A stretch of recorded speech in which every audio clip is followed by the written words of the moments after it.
ಈ ಒಂದು ದರೋಡೆಗೆ ಈಗ ಒಂದು ಮೆಗಾ ಟ್ವಿಸ್ಟ್ ಸಿಗ್ತಾ ಇದೆ.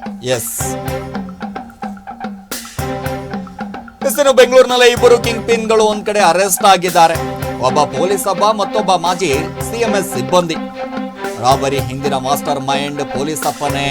ಹೇಗಿತ್ತು ಪೊಲೀಸ್ ಅಪ್ಪನ 7 ತಿಂಗಳ ದೊರಡೆ ಆಟ? ಹಾಗಾದ್ರೆ ನಿಗೂಢ ಜಾಗದಲ್ಲಿ ಇಟ್ಕೊಂಡು ಆಟ ಆಡಿದ್ ಹೇಗೆ? ಹಾಗಾದ್ರೆ ಒಬ್ಬೊಬ್ರು ಪಾತ್ರವು ಒಂದ್ ಕಡೆ ಭಯಾನಕ ಆಗಿದೆ.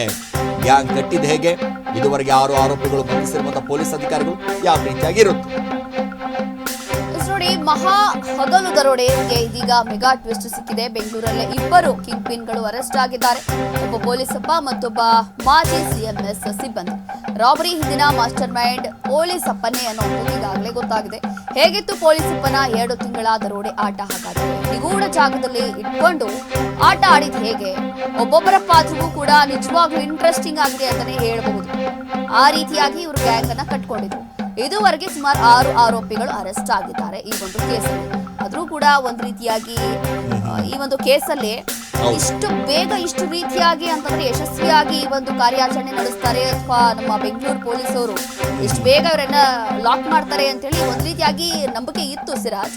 ಆದ್ರೂ ಕೂಡ ತುಂಬಾ ಬೇಗ ಈ ಒಂದು ಕೇಸನ್ನ ಬಗೆಹರಿಸಿದ್ದಾರೆ ಅಂತ ಅನಿಸ್ತಾ ಇದೆ. ಯಾಕಂದ್ರೆ ಆಲ್ಮೋಸ್ಟ್ 80% ಹಣ ಕೂಡ ಈಗಾಗಲೇ ರಿಕವರಿ ಆಗೋಗಿದೆ. ಹಾಗಾಗಿ ಈ ಒಂದು ವಿಚಾರದಲ್ಲಿ ಎಲ್ಲೋ ಒಂದ್ ರೀತಿಯಾಗಿ ಹೌದು ನಂಬಿಕೆ ಇತ್ತು ನನಗೂ ಕೂಡ ತುಂಬಾ ಬೇಗನೆ ಈ ಕೇಸ್ ಸಾಲ್ವ್ ಆಗ್ಬಹುದು ಅಂತ ಹೇಳಿ. ಮತ್ತೊಂದು ಕಡೆ ನೋಡಿ ತುಂಬಾ ಬೇಗ ಈ ಕೇಸ್ ಸಾಲ್ವ್ ಆಯ್ತು. 80% ಹಣ ರಿಕವರಿ ಆಗಿದೆ. ಹಾಗಾಗಿ ನಿಜವಾಗ್ಲೂ ಕೂಡ ಹ್ಯಾಟ್ಸ್ ಆಫ್ ಅಂತ ಹೇಳಬೇಕು ನಮ್ಮ ಬೆಂಗಳೂರು ಪೊಲೀಸ್ ಅವರಿಗೆ. ಇಷ್ಟು ಬೇಗ ಒಂದು ಕಡೆ ಗೃಹ ಸಚಿವರು ಕೂಡ ಒಂದ್ ರೀತಿಯಾಗಿ 24 ಅವರ್ಸ್ ಒಳಗೆ ಇದೆಲ್ಲವೂ ಕೂಡ ನೀವು ಅದೇನ್ ಮಾಡ್ತೀರಾ ಹೇಗ್ ಮಾಡ್ತೀರಾ ಗೊತ್ತಿಲ್ಲ, ಆರೋಪಿಗಳು ಮಾತ್ರ ಲಾಕ್ ಆಗ್ಬೇಕು, ಹಣ ರಿಕವರಿ ಆಗ್ಬೇಕು ಅಂತ ಹೇಳಿ ಸ್ಟ್ರಿಕ್ಟ್ ಆಗಿ ಒಂದು ವಾರ್ನಿಂಗ್ ಕೊಟ್ಟು ಬಿಡ್ತಾರೆ. ಅದಾದ ನಂತರ ನೋಡಿ ಹೇಗೆ ಅಂತಂದ್ರೆ ಇವ್ರು ಹೇಗೆ ಸಿನಿಮಾ ರೀತಿಯಲ್ಲಿ ಕಳ್ತನ ಮಾಡಿರ್ತಾರೋ ಅದೇ ಸಿನಿಮಾ ಸ್ಟೈಲ್ ಅಲ್ಲೇ ನಮ್ಮ ಪೊಲೀಸರು ಕೂಡ ಕೆಲಸ ಮಾಡಿದ್ದಾರೆ ಅಂತ ಹೇಳ್ಬೋದು ಅಲ್ವಾ? ಅದೇ ರೀತಿಯಾಗಿ ಅವರು ಬೆನ್ನು ಬಿದ್ದು ನಿಜವಾಗ್ಲೂ ಕೂಡ ಏನೋ ಒಂದು ವೆಬ್ ಸೀರೀಸ್ ನೋಡಿದ್ದಾರೆ ಮತ್ತೊಂದು ನೋಡಿದ್ದಾರೆ ಅಂತ ಹೇಳಿ ಕಳ್ಳರು ಈ ರೀತಿಯಾದಂತ ಗ್ಯಾಂಗು ಮತ್ತೊಂದು ಎಲ್ಲವೂ ಕೂಡ ಮಾಡಿದ್ರು. ಆದ್ರೆ ಏನ್ ಯೂಸ್ ಆಯ್ತು?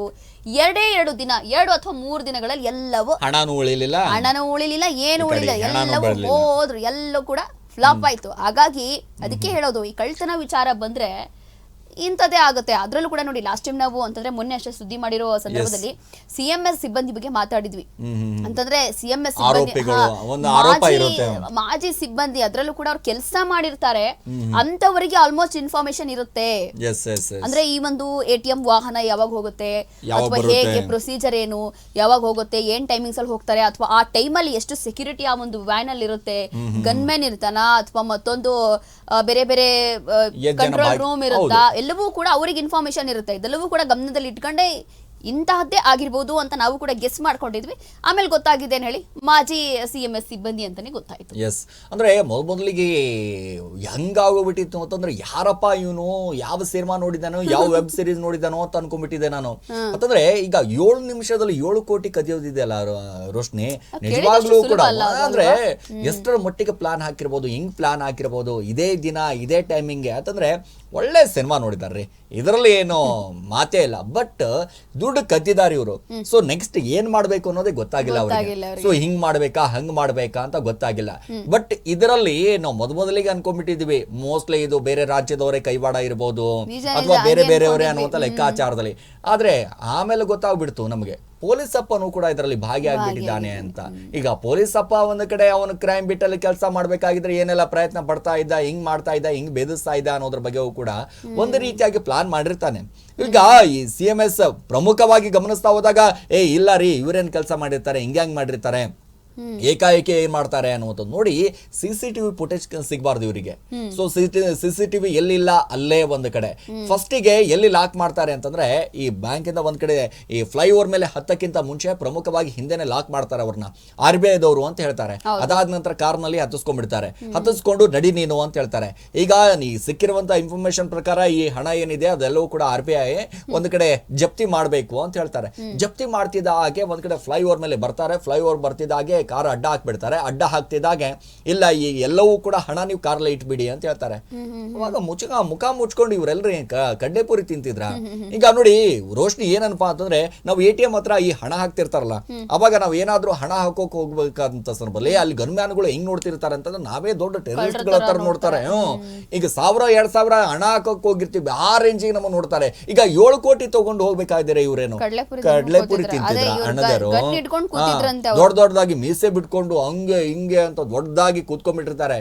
ಮೋಸ್ಟ್ಲಿ ಇವ್ರೆಲ್ಲರನ್ನ ಕೂಡ ಬೆಂಡೆತ್ತದಾಗ ಗೊತ್ತಾಗ್ಬಿಟ್ಟಿತ್ತು ಈ ಅಪ್ಪ ಯಾರು. ಈ ಗನ್ಮೆನ್ ಗಳಿಗೆ ಸಿರಾ ಸುಮ್ನೆ ಗನ್ಮೆನ್ ಅಂತ ಇಟ್ಟಿರಲ್ಲ, ಇವ್ರಿಗೆ ಅದಕ್ಕೆ ತರಬೇತಿ ಕೊಟ್ಟಿರ್ತಾರೆ. ಹೌದು, ಹೇಗ್ ಮಾಡ್ಬೇಕು ಏನ್ ಮಾಡ್ಬೇಕು, if in case ID card check ಮಾಡ್ಲಿಲ್ಲ ಅಂತ ನನಗೆ ಅನುಮಾನ. ಇಂಥ ಸಂದರ್ಭ ಬಂದಾಗ ಇವ್ರು ಹೇಗ್ ಆಕ್ಷನ್ ತಗೋಬೇಕು, ಏನ್ ರಿಯಾಕ್ಟ್ ಮಾಡ್ಬೇಕು ಅಂತ ಎಲ್ಲವೂ ಹೇಳ್ಕೊಟ್ಟಿರ್ತಾರೆ, ಒಂದ್ ಟ್ರೈನಿಂಗ್ ಕೊಟ್ಟಿರ್ತಾರೆ. ಎಲ್ಲವೂ ಈತ ಪ್ರಿಪೇರ್ ಆದ ನಂತರವೇ ಆ ಒಂದು ಗನ್ ಮ್ಯಾನ್ ಅನ್ನೋವಂಥದ್ದು ಆ ಒಂದು ಸ್ಥಾನ ಕೊಡೋದು ಅಥವಾ ಒಂದು ಜವಾಬ್ದಾರಿ ಕೊಡೋದು.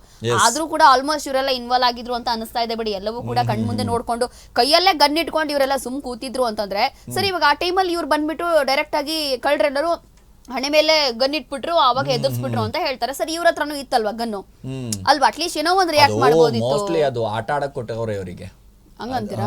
ಅದಕ್ಕೆ ಕೊಟ್ಟಿದ್ರು ಅನ್ಕೋತೀನಿ.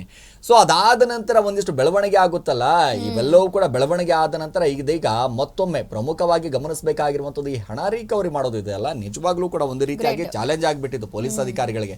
ಏನಾಗುತ್ತೋ ಏನ್ ಕತೆನೋ ಏನನ್ನುವಂತ ಲೆಕ್ಕಾಚಾರ. ಎಸ್ ನೋಡಿ, ಇವತ್ತು ಹೈದರಾಬಾದ್ ಲಾಡ್ಜ್ ನಲ್ಲಿ ಒಂದ್ ಕಡೆ ಆರೋಪಿಗಳು ಒಂದೊಂದು ಕಡೆ ಸೆರೆ ಸಿಗ್ತಾರಂತೆ. ಹೈದರಾಬಾದ್ ನ ಲಾಡ್ಜ್ ನಲ್ಲಿ ಆರೋಪಿಗಳು ಅಂಧರಾಗ್ತಾರೆ. ಹೈದರಾಬಾದ್ ನಲ್ಲಿ ಇನ್ನೂ 3 ಆರೋಪಿಗಳು ಬಂಧನ ಆಗಿದೆ ಇವತ್ತು. ನವೀನ್, ನೆಲ್ಸನ್, ರವಿ ಬಂಧಿತ ಆರೋಪಿಗಳಿಂದ ಮತ್ತೆ 70 ಲಕ್ಷ ಹಣವನ್ನ ವಶಕ್ಕೆ ಪಡೆದುಕೊಂಡಿದ್ದಾರೆ. ಬಂಧಿತ 3 ಬೆಂಗಳೂರಿಗೆ ಕರೆತರಲು ಒಂದ್ ಕಡೆ ಸಿದ್ಧತೆಯನ್ನ ಕೂಡ ಮಾಡಿಕೊಂಡಿರುವಂತದ್ದು. ಇನ್ಸ್ಪೆಕ್ಟರ್ ಲಿಂಗನಗೌಡ, ASI ಕಿಶೋರ್ ನೇತೃತ್ವದಲ್ಲಿ ಒಂದ್ ಕಡೆ ತಂಡ ಬೀಡು ಬಿಟ್ಟಿದ್ದಲ್ಲಿ ಇದುವರೆಗೆ 6 ಆರೋಪಿಗಳನ್ನ ಬಂಧಿಸಿದ್ದಾರೆ. ಸರಿಸುಮಾರು 30 ಜನರ ವಿಚಾರಣೆ ಆಯ್ತು ಇದರಲ್ಲಿ. ಈ ಕೇಸ್ನಲ್ಲಿ ಯಾರ್ಯಾರ ಮೇಲೆ ಅನುಮಾನ ಬರುತ್ತೆ ಅವ್ರನ್ನ ಕರೆಸೋದು, ವಿಚಾರಣೆ ಮಾಡೋದು, ಕಳಿಸೋದು. ಯಾಕಂದ್ರೆ ಈ ಹಿಂದೆ ರಾಬರಿಯಲ್ಲಿ ಒಂದ್ ಕಡೆ ಭಾಗಿಯಾದವರು ಯಾರ್ಯಾರು ಇರ್ತಾರಲ್ಲ, ಒಂದ್ ಕಡೆ ಈ ಕೋಟ್ಯಾಂತರ ರೂಪಾಯಿ ರಾಬರಿ ಮಾಡಿದವರು, ಒಂದ್ ಕಡೆ ಅವ್ರ ಮೇಲೆ ಒಂದಿಷ್ಟು ಅನುಮಾನ ಬರ್ತಾರಲ್ಲ, ಅವ್ರಿಗೆಲ್ಲರಿಗೂ ಕೂಡ ಕರೆಸೋದು. ಏನಪ್ಪಾ ಇದ್ರಲ್ಲಿ ನಿಂದೇನಾದ್ರೂ ಕೈವಾಡ ಇದೆಯಾ ಅಥವಾ ನೀನೇನಾದ್ರೂ ಇದರಲ್ಲಿ ಭಾಗಿಯಾಗಿದ್ಯಾ, ಹಾಗೆ 30 ಜನರು ವಿಚಾರಣೆ ಮಾಡಿದ್ದಾರೆ. ಇದಕ್ಕೆ ಸಂಬಂಧಪಟ್ಟ ಹಾಗೆ ಈ 4 ಜನ ಗಾಡಿಯಲ್ಲಿ ಇದ್ದವರು, ಅದಾದ ನಂತರ ಈ 7ರಿಂದ 8 ಜನ ಅಂತ ಹೇಳ್ತಾ ಇದ್ದಾರೆ. ಈಗ ಸರಿಸುಮಾರು 6 ಜನರನ್ನ ಬಂಧಿಸಿದ್ದಾರೆ. ಇನ್ನು ಉಳಿದವರನ್ನ ಕೂಡ ಬಂಧಿಸುವುದಕ್ಕೆ ರೆಡಿ ಆಗಿಬಿಟ್ಟಿದ್ದಾರೆ. ಪ್ರಮುಖವಾಗಿ 6 ಕೋಟಿ 40 ಲಕ್ಷ ಹಣ ಒಂದು ರೀತಿಯಾಗಿ ರಿಕವರಿ ಆಗಿರುವಂತದ್ದು ನಿಜವಾಗ್ಲೂ ಕೂಡ ಹೆಮ್ಮೆ ಸಂಗತಿ. ಬಟ್ ಇದು ಅದೆಷ್ಟು ಜನರ ಹಣ ಅಂತಂದ್ರೆ ಈ ದುಡಿದ್ರೆ ದುಡ್ಡು ಉಳಿಯಂಗಿಲ್ಲ ರೋಶ್ನಿ, ಏನು ಈ ಕದ್ದವ್ರ ದುಡ್ಡು ಉಳಿಯುತ್ತಾ? ಅಂದ್ರೆ ಇವ್ರು ಏನ್ ಅನ್ಕೊಂಡ್ಬಿಟ್ಟಿದ್ರು ಗೊತ್ತಾ, ಯಾರ್ದೋ ದುಡ್ಡು ಎಲ್ಲಮ್ಮನ ಜಾತ್ರೆ ನಮಗೇನು ಕದ್ದು ಬಿಡೋಣ, ಒಳ್ಳೆ ಜಾಲಿಯಾಗಿ ಮಾಡ್ಬಿಡೋಣ ಅನ್ನುವಂತ ಲೆಕ್ಕಾಚಾರದಲ್ಲಿ ಬಹಳಷ್ಟು ಜನ ಈ ಕದ್ಕೊಂಡು ಏನ್ ಮಾಡ್ಬಿಡ್ತಾರೆ, ಗೋವಾಗ ಹೋಗಿ ಇವಾಗೂ ಹೋಗ್ತಾರೆ ಅಂತ ಅನ್ಕೊಳ್ತಾ. ಸೊ ಗೋವಾಗೂ ಕೂಡ ಪೊಲೀಸರು ಹೋಗಿದ್ದಾರೆ, ತೆಲಂಗಾಣ ಹೋಗಿದ್ದಾರೆ, ಕೇರಳಗೂ ಹೋಗಿದ್ದಾರೆ, ಆಂಧ್ರ ಹೋಗಿದ್ದಾರೆ, ಚೆನ್ನೈ ಹೋಗಿದ್ದಾರೆ, ಮಹಾರಾಷ್ಟ್ರಕ್ಕೂ ಕೂಡ ಹೋಗಿದ್ದಾರೆ. ಸಾಕಷ್ಟು ಜನ ಮಹಾರಾಷ್ಟ್ರ ಕಡೆ ಹೋಗ್ಬಿಡ್ತಾರೆ, ಬಾಂಬೆ ಗಿಂಬೆ ಅಂತ ಕಡೆ ಎಲ್ಲ ಏನ್ ಮಾಡ್ಬಿಡ್ತಾರೆ, ಆ ಕಡೆ ಹೋಗ್ಬಿಟ್ರು ಅಂತಂದ್ರೆ ಒಂದ್ ಕಡೆ ಈಸಿಯಾಗಿ ಸಿಗಲ್ಲ ಅನ್ನುವಂತ ಲೆಕ್ಕಾಚಾರದಲ್ಲಿ. ಸೊ ಗೋವಾಗೆ ಹೋಗ್ಬಿಟ್ರೆ ಹೆಂಗಾದ್ರೂ ಕೂಡ ಕ್ಯಾಶೋನಲ್ಲಿ ಏನಾದ್ರೂ ಕೂಡ ಮಜಾ ಮೋಜಿ ಮಸ್ತಿ ಮಾಡ್ಕೊಂಡು ಆರಾಮಾಗಿ ಲೈಫ್ ಲೀಡ್ ಮಾಡ್ಬೇಕು ಅಂತ ಅನ್ಕೊಂಡಿದ್ರು. ಬಟ್ ಅವರು ತೋಡಿರುವಂತ ಹಳ್ಳಕ್ಕೆ ಅವರೇ ಬೀಳ್ತಾರೆ ಅಂತ ಅನ್ಕೊಂಡಿರ್ಲಿಲ್ಲ. ಸೊ 2 ದಿನದಲ್ಲಿ ಒಂದ್ ಕಡೆ ಬಲ ಬಿಗದು ಒಂದ್ ಕಡೆ ಹೆಗ್ಣ ತರ ಆಗ್ಬಿಟ್ಟವ್ರು ಇವರು. ಒಬ್ಬೊಬ್ರು ಮುಖ ನೋಡ್ಬೇಕು ಇವ್ರದ್ದು, ಈ ಆರೋಪಿಗಳದು. ನಿಜವಾಗ್ಲು ಈ ಪೊಲೀಸ್ ಅಪ್ಪಂದಂತರೂ ಅದು ಏನ್ ತಲೆನೋ ಏನ್ ಕತೆನೋ ಗೊತ್ತಿಲ್ಲ, ಆ ತಲೆಯಲ್ಲಿ ಏನ್ ಅಗ್ನಿ ತುಂಬಿಕೊಂಡಿತ್ತು ಗೊತ್ತಿಲ್ಲ ಇವನಿಗೆ. ಮೊದಲೇ ಮಾಡ್ಬೇಕಾಗಿರುವಂತದ್ದು ಕಾನೂನು ಬಾಹಿರ ಕೆಲಸ ಮಾಡ್ತಾ ಇದ್ದಾನೆ. ಅದಾದ ನಂತರ ಪೊಲೀಸ್ ಅಧಿಕಾರಿಗಳಿಗೆ ನಾಕಾಬಂದಿ ಆದಾಗ ಫೋನ್ ಮಾಡಿ ಕೇಳ್ತಿದ್ದಂತೆ ಪದೇ. ಸೊ ಈ ಗಾಡಿ ಸಿಕ್ತಾ, ಯಾಕಪ್ಪ ನಿನಗೆ ಯಾಕೆ ಬೇಕಾಗಿತ್ತು ಆ ಗಾಡಿ ಸಿಕ್ಬೇಕಾಗಿತ್ತು. ಸೊ ಇವನು ಬೀಟಲ್ಲೂ ಇಲ್ಲ, ಇವ್ನು ಡ್ಯೂಟಿ ಮೇಲೂ ಇಲ್ಲ, ಇಷ್ಟೊಂದು ಇಂಟ್ರೆಸ್ಟ್ ತೋರಿಸ್ತಾ ಇದ್ದಾನೆ ಅಂತಂದ್ರೆ ಈ ಕಳ್ಳನ ಮಗ ಏನೋ ಮಾಡಿದ್ದಾನೆ ಅಂತ ಹೇಳ್ತಾರೆ. ಅವಾಗ ಗೊತ್ತಾಗ್ಬಿಡುತ್ತೆ ಈ ಅಪ್ಪಂದು ದೊಡ್ಡ ಕೈವಾಡ ಇದೆ, ಇವನೇ ಮಾಸ್ಟರ್ ಪೀಸು, ಇವನೇ ಮಾಸ್ಟರ್ ಮೈಂಡು ಅಂತ. ನೋಡಿ ಅಲ್ಲ, ಆದ್ರೂ ಇವ್ರಿಗೆ ಏನಕ್ ಬೇಕಿತ್ತಲ್ವಾ, 2 ದಿನಕ್ಕೋಸ್ಕರ ಇಷ್ಟೆಲ್ಲ ಡ್ರಾಮಾ ಬೇಕಿತ್ತ ಇವ್ರಿಗೆ ಅಂತ? ಅಂದ್ರೆ ವರ್ಷ ಪೂರ್ತಿ ಆಗಿದ್ರೆ ಬೇಕಾಗಿತ್ತ? ಅಲ್ಲಲ್ಲ, ಆದ್ರೂ 2 ದಿನಕ್ಕೂ ಅಲ್ಲ, ಇವ್ರು ಮಾಡಿದಂತ ಮಾಸ್ಟರ್ ಪ್ಲಾನು ಅಥವಾ ನಿಜವಾಗ್ಲೂ ಕೂಡ 3 ತಿಂಗಳು ಪ್ಲಾನ್ ಮಾಡಿದ್ದಾರೆ. 3 ತಿಂಗಳು ಮಾಡಿದ್ರು, ಆದ್ರೆ ಎಲ್ಲಿ ವರ್ಕೌಟ್ ಆಯ್ತು? 3 ದಿನನೂ ವರ್ಕೌಟ್ ಆಗಿಲ್ಲ. ಅಂದ್ರೆ ಸ್ಟಾರ್ಟಿಂಗ್ ನ ಇವರೆಲ್ಲ ಈ ಒಂದು ಸ್ಟೋರಿ ನೋಡಿದ್ವಲ್ಲ ನಾವು, ಅಂದ್ರೆ 3 ದಿನದಲ್ಲಿ ಇವರು ಹೂರಣ ಹೊರ ಬಂತು ಅಂತ. 3 ದಿನದಲ್ಲಿ ಇವರೆಲ್ಲರೂ ಲಾಕ್ ಆಗ್ತಾರೆ ಅಂತ ಅಂದ್ಕೊಂಡಿರ್ಲಿಲ್ಲ. ಅಯ್ಯೋ 7 ನಿಮಿಷದಲ್ಲಿ 7 ಕೋಟಿ ಎತ್ಕೊಂಡು ಹೋಗಿದ್ದಾರೆ ಅಂತಂದ್ರೆ ಎಲ್ಲವೂ ಕೂಡ ಪ್ರೀ ಪ್ಲಾನ್ ಮಾಡ್ಕೊಂಡಿರ್ತಾರೆ. ಪಾಪ ಪೊಲೀಸ್ ಅವ್ರಿಗೆ ಇದು ಚಾಲೆಂಜಿಂಗ್ ಕೇಸೇ ಹೌದು. ಅಷ್ಟು ಬೇಗ ಇವರೆಲ್ಲ ತಗ್ಲಾಕೊಳ್ಳೋದಿಲ್ಲ. ಅದು ಎಲ್ಲೆಲ್ಲಿ ಸ್ಪ್ರೆಡ್ ಆಗಿದ್ದಾರೆ ಇವರೆಲ್ಲರೂ ಕೂಡ, ಒಬ್ಬೊಬ್ರು ಒಂದೊಂದ್ ಕಡೆ ಒಂದೊಂದ್ ಮೂಲೆಗೆ ಹೋಗ್ಬಿಟ್ಟಿದ್ದಾರೆ, ಹೆಂಗ್ ಹಿಡಿತಾರೋ ಏನೋ ಅನ್ನೋಂತ ತಲೆಯಲ್ಲಿ ಇತ್ತು.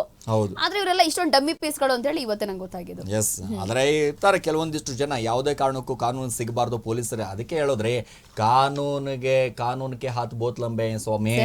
ಎಲ್ಲೇ ಹೋದ್ರು ಕೂಡ ನೀನು ಯಾವುದೇ ಪಾತಾಳದಕ್ಕೆ ಹೋದ್ರು ಕೂಡ ಅಗದ್ ಬಿಡ್ತಾರೆ. ಕಾನೂನು ಅಂತಂದ್ರೆ ಸುಮ್ಮನೆನಾ? ಅದರ ಜೊತೆಗೆ ರಾಬರಿ ಮಾಡೋದು, ಕಳ್ಳತನ ಮಾಡೋದು, ದುಡ್ಕೊಂಡ್ ತಿನ್ನಿ ಸ್ವಾಮಿ. ತಿಂಗಳ ದುಡ್ದಿರೋ ದುಡ್ಡೇ ಒಂದ್ಸರಿ ಸರಿ ಟೈಮ್ ಬರ್ತಾ ಇಲ್ಲ. ಅಂತದ್ರಲ್ಲಿ ಏನೋ ಏನ್ ಕತೆ ನೋಡಿ, ರಾಯಲ್ ಜೀವನ ಬೇಕಿತ್ತು. ಅದು ಕೂಡ ಬರೋ ಸಂಬಳದಲ್ಲಿ ರಾಯಲ್ ಜೀವನ ಮಾಡಕ್ ಆಗ್ತಿರ್ಲಿಲ್ಲ. ಅದಕ್ಕೆ ಈ ತರ ಪ್ಲಾನ್ ಮಾಡಿದ್ದಾರೆ. ನೋಡಿ, 7 ನಿಮಿಷ 7 ಕೋಟಿ ಕುಳಗಳು ಅರೆಸ್ಟ್ ಆಗ್ಬಿಟ್ಟಿದ್ದಾರೆ. ಬೆಂಗಳೂರಿನಲ್ಲಿ ಬೆಚ್ಚಿ ಬೀಳಿಸಿದ ರಾಬರಿ. 6,40,00,000 ಹಣ ವಶಕ್ಕೆ ಪಡೆದಿದ್ದಾರೆ. ಈಗಾಗಲೇ ಪೊಲೀಸರು ರಾಬರಿ ಕೇಸ್ನಲ್ಲಿ ಒಟ್ಟು 6 ಖದೀಮರು ಈಗಾಗಲೇ ಅರೆಸ್ಟ್ ಆಗಿದ್ದಾರೆ. ಇಲ್ಲಿವರೆಗೆ ಸುಮಾರು 30 ಜನರ ವಿಚಾರಣೆ ಕೂಡ ಮಾಡಿದ್ದಾರೆ ಪೊಲೀಸರು. ಕೇವಲ 7 ನಿಮಿಷದಲ್ಲಿ 7 ಕೋಟಿ ಕ್ಲೀನಾಗಿ ದೋಚ್ಕೊಂಡು ಹೋಗ್ಬಿಟ್ಟಿದ್ರು. ಇದೀಗ ಈ ಕೋಟಿ ಕುಳಗಳು ಅಂತ ನಾವೇನ್ ಹೇಳ್ತಾ ಇದೀವಿ, ಎಲ್ಲರೂ ಕೂಡ ಅಂಧರಾಗಿದ್ದಾರೆ. ಬೆಂಗಳೂರಿನಲ್ಲೇ ಬೆಚ್ಚಿ ಬೀಳಿಸಿದಂತಹ ರಾಬರಿ ಇದೆ. ಒಂದು ಕಡೆ ನೋಡೋದಾದ್ರೆ, ನಮ್ಮ ಸಿಲಿಕಾನ್ ಸಿಟಿ ಬೆಂಗಳೂರಿನ ಹಿಸ್ಟ್ರಿಯಲ್ಲೇ ಇಂತಹ ರಾಬರಿ ಆಗಿಲ್ಲ, ಇಂತಹ ಕೇಸೇ ನೋಡಿಲ್ಲಪ್ಪ ಯಾರು ಕೂಡ ಅಂತ ಹೇಳಿ ಬೆಚ್ಚಿ ಬಿದ್ದಿದ್ರು ಇಲ್ಲಿನ ಜನ. ಬೆಂಗಳೂರಿಗರು ಆ ರೀತಿಯಾಗಿ ಶಾಕ್ ಆಗಿದ್ರು. ರಾಬರಿ ಕೇಸಲ್ಲಿ ಈಗಾಗಲೇ ಒಟ್ಟು 6 ಖದೀಮರನ್ನ ಅರೆಸ್ಟ್ ಮಾಡ್ಕೊಂಡಿದ್ದಾರೆ. ಇಲ್ಲಿವರೆಗೆ 30 ಜನರನ್ನ ಹಿಡ್ಕೊಂಡು ವಿಚಾರಣೆ ನಡೆಸಿದ್ದಾರೆ ಪೊಲೀಸರು. ಆದ್ರೂ ಕೂಡ ನಮ್ಮ ಬೆಂಗಳೂರಿನಲ್ಲಿ, ಇಡೀ ಬೆಂಗಳೂರಿನ ಹಿಸ್ಟ್ರಿಯಲ್ಲೇ ಇಂತಹ ಒಂದು ರಾಬರಿ ಕೇಸ್ ನಡೆದಿಲ್ಲ. ಬಹುಶಃ ಎಲ್ಲಾ ಕೇಸ್ಗಳನ್ನ ಕಂಪೇರ್ ಮಾಡಿದ್ರೆ ನಂಬರ್ 1 ಕೇಸ್ಗೆ ಇದು ಹೋಗ್ಬೋದು ಅನ್ನೋ ಚರ್ಚೆ ಆಗ್ಲೇ ಶುರುವಾಗಿತ್ತು. ಯಾಕಂದ್ರೆ ಇಷ್ಟೊಂದು ದೊಡ್ಡ ಪ್ರಮಾಣದ ಹಣ ಒಂದೇ ಸಲ ಕೇವಲ 7 ನಿಮಿಷ ದೋಚ್ಕೊಂಡು ಹೋಗಿದ್ದಾರೆ ಅಂತಂದ್ರೆ ಇದು ಪ್ಲಾನ್ ಮಾತ್ರ ಸಖತ್ತಾಗಿ ಮಾಡಿದ್ರು ಬಿಡು. RBI ಅಧಿಕಾರಿ ಅಂತ ಹೇಳೋದು ಅದು ಏನು ಆ ತರ ರೆಡಿಯಾಗಿ ಬಂದಿದ್ರಂತೆ ಗೊತ್ತಿಲ್ಲ. ಬಟ್ ಇವ್ರು ಯಾವ ಆಂಗಲ್ ಇಂದ ಇವರೆಲ್ಲ RBI ಅಧಿಕಾರಿಗಳು ಅಂತ ಕಾಣಿಸ್ತಾರೆ. ಯಾರೋ ಮದುವೆ ಗಂಡ ತರ ಅವನೇ. ಇವರೆಲ್ಲರೂ ಕೂಡ ಇವ್ರು ನೋಡ್ರಿ, ಇವ್ರು RBI ಅಧಿಕಾರಿನ ಅಬ್ಬಬ್ಬಬ್ಬ ಮುಖ ನೋಡಿದ್ರೆ ಅದು ಯಾವ್ದೋ ಒಂದ್ ಕಡೆ ಇವನ್ ಕಣ್ಣ ಕಾಣ್ತಾ ಇದ್ದಾನೆ ಪಾಪ. ಅಲ್ಲ, ಆಲ್ರೆಡಿ ಕಳ್ತನ ಮಾಡೋರು ಇವ್ರನ್ನೇನು ಕಳ್ರೆ ಅಂತ ಅನ್ಬೇಕು, ಮತ್ತೇನ್ ಅನ್ಬೇಕು ಇವ್ರನ್ನ? ಇವರೆಲ್ಲ ದೊಡ್ಡ ವಿಲನ್ ಕಣ್ಣ ಕಾಣ್ತಾವ್ರೆ. ಹೆಂಗ್ ನಂಬ್ಕೊಂಡ್ಬಿಟ್ರು ಅಂತ ನನಗೆ ಅಲ್ವಾ? ಅಂದ್ರೆ ಅವ್ರು may be full tip top ಆಗಿ ರೆಡಿ ಆಗಿ ಐಡಿ ಕಾರ್ಡ್ ಎಲ್ಲ ತಗೊಂಡ್ಬಂದು ತೋರಿಸಿದ್ದಾರೆ ಅವರು. ಆ ಟೈಮಲ್ಲಿ ಎಲ್ಲವೂ ಕೂಡ ಫೇಕ್ ರೆಡಿ ಮಾಡ್ಕೊಂಡಿರ್ತಾರೆ. ಮೇ ಬಿ ಡ್ರೈವರ್ನ ಗನ್ಮ್ಯಾನ್ ನ ಕೇಳ್ಬೇಕು ಕರೆಕ್ಟ್ ಆಗಿ, ನಿಜ ಹೇಳ್ಬೇಕು ಅಂತ. ಅಂದ್ರೆ ಈ ಅಣ್ಣಪ್ಪ ತಲೆ ಓಡಿಸ್ಕೊಂಡ್ಬಿಟ್ಟವ್ನ ಹೆಂಗಾದ್ರೂ ಮಾಡಿ. ಯಾರ್ಯಾರಿಗೆ ಅವಶ್ಯಕತೆ ಇದೆಯಲ್ಲ, ಹಣದ ಅವಶ್ಯಕತೆ, ಅಂತವ್ರನ್ನ ಟಾರ್ಗೆಟ್ ಮಾಡಿದಾನೆ. ಈಗ ನಿನ್ನ ಹತ್ರ ಹಣದ ಅವಶ್ಯಕತೆ ಇದೆ, ನೀನೇನೋ ಒಂದು ಸಮಸ್ಯೆಯಲ್ಲಿ ಇದೆಯಾ, ನಿನಗೆ ಹೆಂಗಾದ್ರೂ ಮಾಡಿ ಒಂದ್ ಕಡೆ ಹಣ ಬೇಕು, ನಿನಗೆ ಏನ್ ಮಾಡ್ಬೇಕು ಅಂತಂದಾಗ ಈ ರೀತಿಯಾಗಿ ಒಂದು ಪ್ಲಾನ್ ಮಾಡಿದೀನಿ, ನಾನು ಕರೆಕ್ಟ್ ಆಗಿ ಪ್ಲಾನ್ ಹಾಕಿದೀನಿ, ಅದ್ರಲ್ಲಿ ಯಾರು ಕೂಡ ಸಿಕ್ಕಾಕೊಳ್ಳಂಗಿಲ್ಲ, ನೀವು ಆರಾಮಾಗಿ ಲೈಫ್ ಲೀಡ್ ಮಾಡ್ಕೊಂಡ್ಬಿಡ್ಬೋದು. ಅಂದ್ರೆ ಕೋಟಿ ಹಣ ಬರುತ್ತೆ ಅಂತ ಅನ್ಕೊಂಡ್ಬಿಟ್ಟವ್ರೆ. ಸೊ ಹೌದಪ್ಪ, ಹೆಂಗಾದ್ರೂ ಮಾಡಿ ಪೊಲೀಸ್ ಅಧಿಕಾರಿ ಒಂದ್ ಕಡೆ ಭರವಸೆ ಮೇಲೆ ಬಂದ್ಬಿಟ್ಟವ್ರೆ. ಇದೀಗ ನೋಡಿ, ಕಂಬಿ ಎಣಿಸ್ಬೇಕಾಗಿರುವಂತ ಪರಿಸ್ಥಿತಿ. ಅವನೇ ಪ್ಲಾನ್ ಹಾಕಿದ್ದ, ಅವನೇ ಒಂದ್ ಕಡೆ ಹಳ್ಳಕ್ ಬಿದ್ದ.